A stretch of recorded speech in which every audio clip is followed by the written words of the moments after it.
Assalamualaikum Ustaz. Waalaikumsalam warahmatullahi wabarakatuh. Bismillah, bagaimana hukum bekerja tidak sesuai akad awal? Misal, ada pekerjaan utama di sebuah perusahaan, tapi atasan menyuruh mengerjakan ini dan itu, proyek lain. Tapi tidak ada tambahan gaji, karena saya merasa berat menjalaninya, karena waktu habis hanya untuk kerja, walaupun saya bisa mengerjakannya.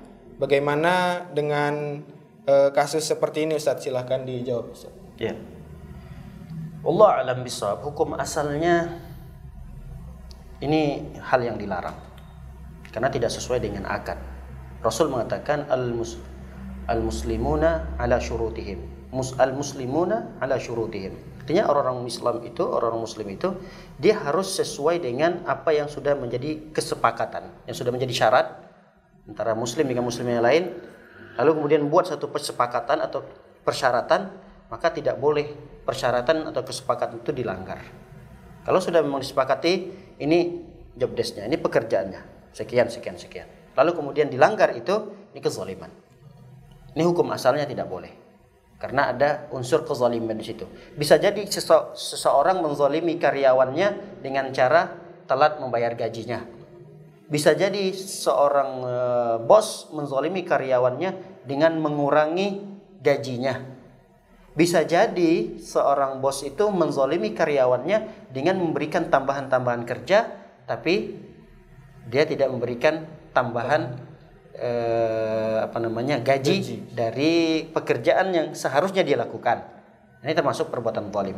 Wallahu alam bisawab, karena memang pertanyaan di sini tidak jelas, dia bekerja di mana, perusahaannya apa.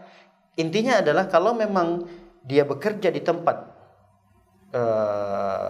untuk mengayakan, untuk menjadikan seorang itu kaya, atau bekerja di suatu perusahaan ini memang perusahaan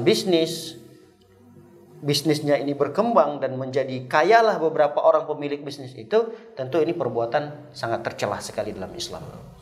Nah, kalau memang dia bekerjanya itu bukan untuk mencari kekayaan, dia bekerjanya di mana? Oh, ternyata dia bekerjanya di yayasan sosial atau ini atau itu, atau ada nilai-nilai unsur-unsur dakwah di sana.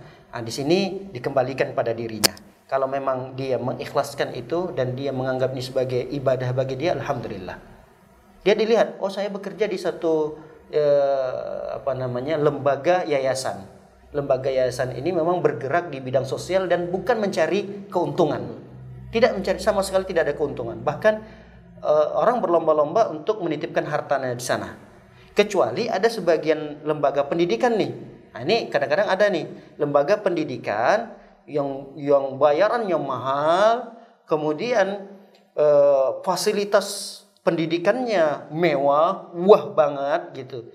Tapi kesejahteraan pengajarnya, kesejahteraan karyawannya tidak diperhatikan. Nah, ini termasuk bentuk kezaliman. Ternyata yang dikayakan itu hanya 1-2 orang. Entahkah itu pemilik yayasannya, entahkah itu pemilik sekolahannya, pemilik pondoknya. Kaya raya, cuma 1-2-3 orang. Tapi guru-gurunya yang lain, karyawan-karyawan yang lain, itu sering kali ngutang untuk menutupi kebutuhan keluarganya. Nah, ini bentuk kezaliman. Tapi kalau dia melihat, aduh memang ini masih merintis, ini memang butuh ini, dan memang tidak ada dana untuk menggajinya, memberikan gaji lebih, bahkan kadang yang milik yayasan juga harus menginfakkan, menjual ini, menjual itu untuk menutupi kebutuhan operasional dan begini begitu. Nah, dia masuk di sana membantu. Ya, kesepakatannya kerjanya ini, alhamdulillah dapat gaji. Tapi kadang ada tambahan itu niatkan untuk ibadah kepada Allah Subhanahu wa taala. Karena memang yayasan tempat dia bekerja itu atau lembaga tempat dia bekerja itu bukan untuk mencari keuntungan. Nah, kalau kita melihat tidak ada keuntungan di sana, keuntungan duniawi, ya berarti ini kesempatan saya. Namun Ustadz, saya nggak bisa berlama-lama di sana karena kebutuhan hidup saya semakin tinggi, semakin besar. Itu pilihan dia. Kalau ingin dia mencari pekerjaan yang lain, silahkan, yang lebih baik. Mungkin ada pekerjaan di luar sana yang lebih baik, silahkan dia untuk pindah. Tapi kalau dia melihat, ya inilah perjuangan, saya harus berjuang di sini. Selama ini alhamdulillah cukup, dan sisa-sisa daripada waktu-waktu saya yang masih bisa saya manfaatkan untuk ibadah, saya niatkan untuk ibadah.